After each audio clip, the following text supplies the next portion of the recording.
আসসালামু আলাইকুম, welcome to my channel. আশা করি আপনারা সবাই ভালো আছেন। আলহামদুলিল্লাহ আমি তো বেশ আছি। আমি আজকে আপনাদের বেগুনের দো পেঁয়াজু করে দেখাবো। এটা খেতে অসাধারণ লাগে।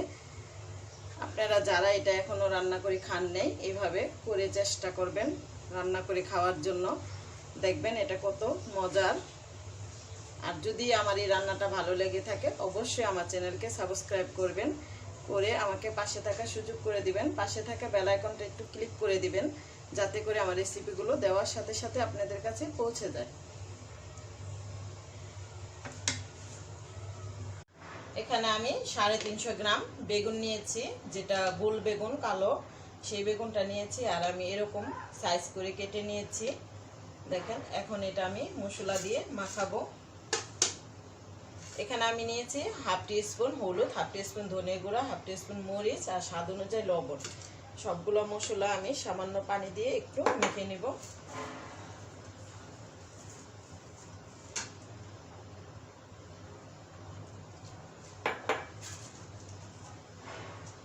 তারপরে একটা একটা করে বেগুন নিয়ে এভাবে করে মেখে দিব। এভাবে করে আমি সবগুলো বেগুন মেখে নিব।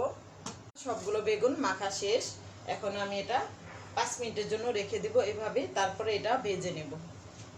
মিনিট পরে আমি একটা প্যান বসাই দিলাম, সেখানে দিয়ে দেব তেল। বেগুন ভাজতে গেলে অল্প অল্প করে তেল না দিয়ে তেলটা একবারে যাওয়ার চেষ্টা করবেন, তাহলে বেগুনে তেলটা কম টানে। আর আস্তে আস্তে দিলে এটা একবারে হঠাৎ করে চুষে নেয়। এখন আমি এটা ভালো করে গরম করে তারপরে বেগুনটা দেব। তেলটা গরম হয়ে গেছে, এখন আমি দিয়ে দেবো বেগুন।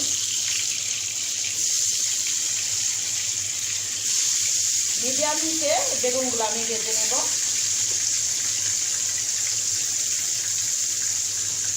বেগুনটা আমার এক পিঠ হয়ে গেছে, এখন আমি উল্টে দিব।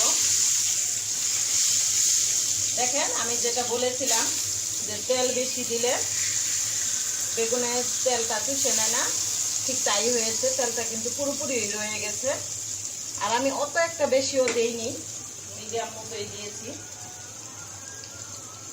বেগুনের এই পিঠটা আমার ভাজা হয়ে গেছে, দেখেন।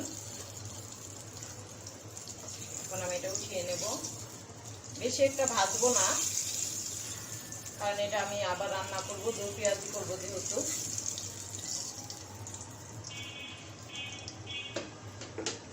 এখন এই প্যানে আমি দিয়ে দিব আর একটু তেল দিয়ে, এখানে আমি দিয়ে দিব একটা টমেটো। আমি অনেক কুচি করে নিয়েছিলাম সেটা। আর এখানে আমি 4টা কাঁচামরিচ মাঝখানটা ফেলে নিয়েছি এটা। আর এখানে আছে 1 কাপ পেঁয়াজ, আর পেঁয়াজের পাতা সহকারে পুরোটাই আমি দিয়ে দেব।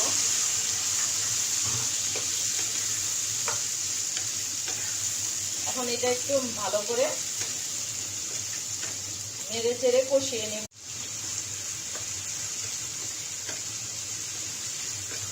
পেঁয়াজ, টমেটো এগুলো একটু ভাজা ভাজা হয়ে গেছে। এখন আমি এখানে দিয়ে দিব 1 টেবিল চামচ আদা রসুন পেস্ট, আর দিব সামান্য লবণ, যেহেতু আমি বেগুন ভাজার সময় লবণ দিয়েছিলাম। হাফ চামচ হলুদের গুঁড়া, 1 চা চামচ ধনের গুঁড়া, আর 1 চা চামচ একটু কম মরিচের গুঁড়া দিয়ে আমি সামান্য পানি দিয়ে ভালো করে মশলাটা কষিয়ে নেব। মশলাটা ভালো করে কষানো হয়ে গেছে। এখন আমি এখানে দিয়ে দিব পানি, হাফ কাপ পরিমাণ পানি দিব। দিয়ে একে একে বেগুনগুলো সব দিয়ে দেব।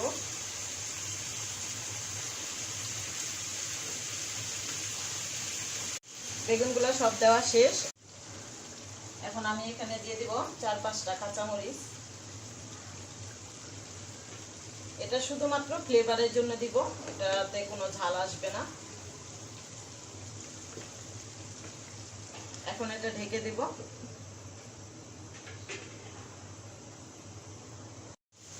আমি এখন এগুলা একটু উল্টিয়ে দেওয়ার চেষ্টা করব, তবে খুব সাবধানে, যাতে বেগুনটা ভেঙে না যায়।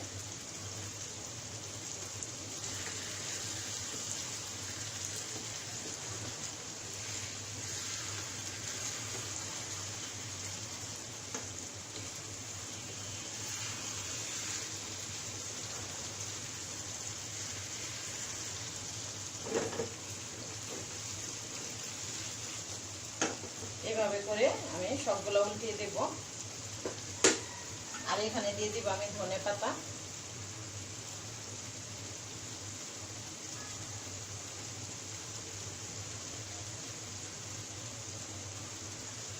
আরো 2 মিনিট এটা আমি রান্না করব মিডিয়াম আঁচে।